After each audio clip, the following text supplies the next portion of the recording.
So Sam Altman basically said that everything is going to change. He tweeted this tweet right here that says, "I always wanted to write a 6-word story, and here it is near the singularity, unclear which side." Now, to most people, this might not have been the tweet that, breaks the internet, but for us in the AI space, this is a truly profound tweet because number one, he's the CEO of the leading lab in terms of artificial intelligence. And number two, to the singularity is a very, very important concept that we need to understand, and when that does occur, things will definitely change forever. The only problem with the singularity is that many people have a lot of trouble defining when that singularity is going to occur. Now, if you don't know what the singularity is, or if this is your first time hearing this concept, this is a hypothetical future point where technological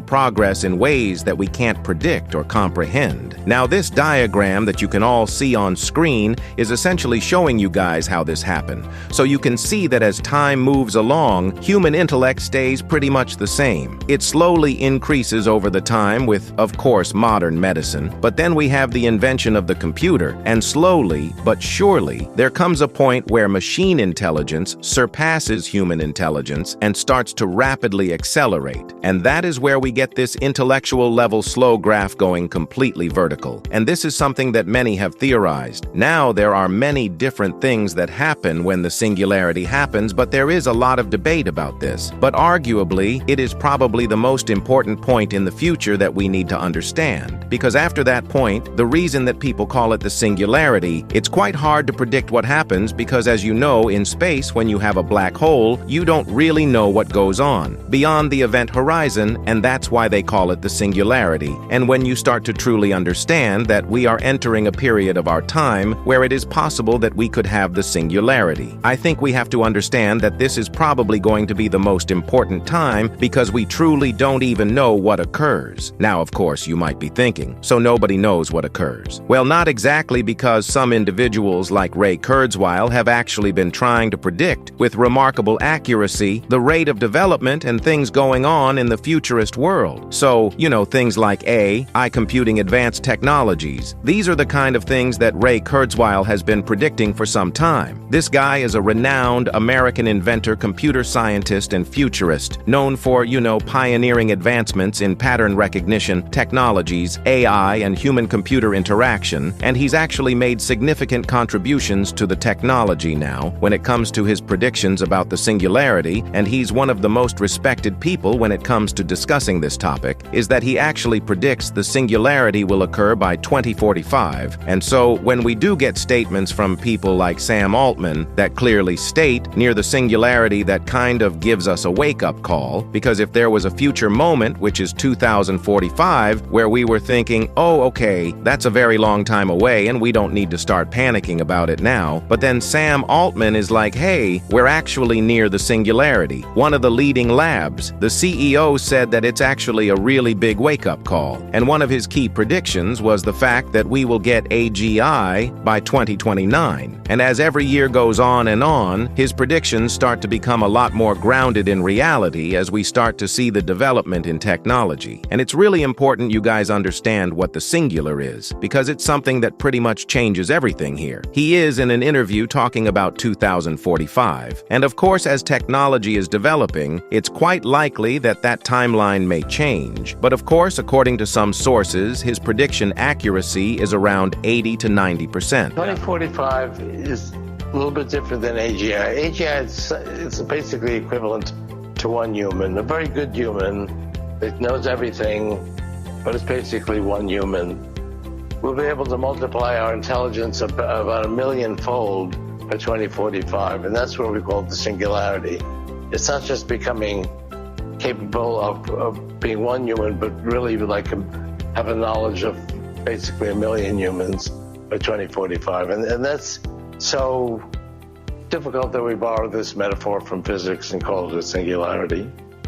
Now, if you want to know some more crazy things that you think he is going to happen at this time, and I'm going to get into more of Sam Altman's statement in just a second, you're going to want to watch this, because it's pretty crazy, and it's hard to conceive right now. But Ray Kurzweil has been basically predicting a lot of the things that we've been seeing now. Nanobots will connect our brains to the cloud, just the way your phone does. It'll expand intelligence 1,000,000-fold by 2045.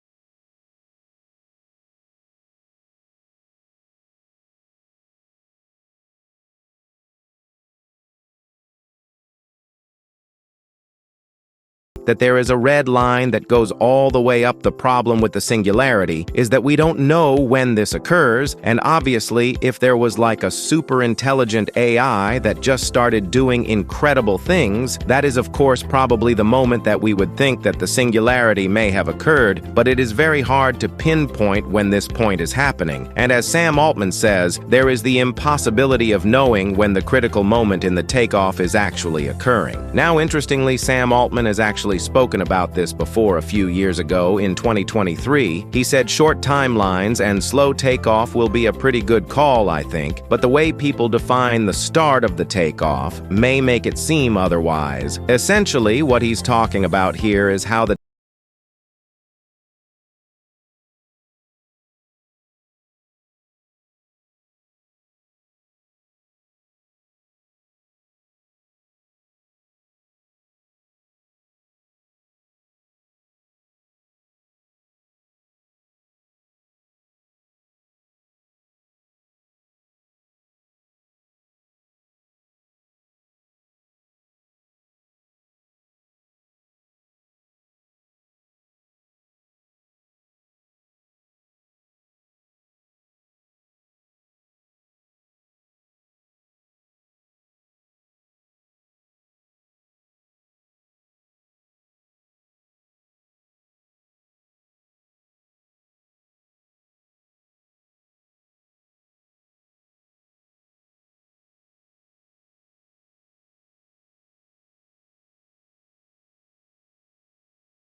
able to, predict those capabilities and have those capabilities be something that, number one, we can control, and number two, that we can reliably constrain if we need to, and of course predict for future models. So the reason that we don't want a fast takeoff is because it doesn't give society time to figure out how to respond to advanced capabilities, and of course the destabilization that could come from them. Which means that, in society, if an advanced AI is just able to do a billion different things, it's going to destabilize society. Many individuals have spoken about how, once we do get to the singularity, what is money going to mean? This is something that I personally covered before actually covered this for quite some time, talking about how this, world is essentially changing, and there's going to be a point in 2840 which AI is going to be doing the majority of the work in the economy. And what does the average in the life look for the average person? If we were to look back 100 years, I'm pretty sure what you call work 100 years ago doesn't look like work for a lot of jobs that we do have right now. So the destabilization aspect is something that is also very, very important if you want to know more about the destabilization. And that's why capabilities need to move slower. Because of course, if you get fired from your job or certain industries get uprooted, you don't want it to be uprooted overnight. You ideally want that transition to be fairly gradual, so people have time to, transition careers, figure out what businesses are going to be created, give companies the abilities to, respond. And of course, it also doesn't give us the ability to coordinate once the danger is clearer and more imminent. So of course, with these advanced systems, they are going to be clearly more capable and more dangerous, which means we need the time to be able to research the new capabilities and of course evaluate them completely. So that is why when Sam Altman says, slow, continuous takeoff, that's why he's stating that this is going to be a pretty good call. And these are the two timelines where we have a short timeline where things, are slow and continuous, but it happens relatively quickly. I kind of feel like this is what happening, right? Is what happening right now with, we're quickly getting to that timeline, but it's more gradual. Like the capability jumps don't feel incredible, which is a good thing because, governments have time to react. We know we're able to conduct studies on how certain AIs are going to be integrated. We're able to, develop programs that are actually effective and not have to, radically implement new policies to help people navigate the new AI economy. This is, of course, the scenario that we want to look at. So this is the one that I think we're in right now because things are moving really rapidly, but also slowly.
Of these many simulations than the original Bass reality as we develop more advanced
company manages to play out, whether or not the critics are right, but one thing I can say for sure, this will definitely be very interesting.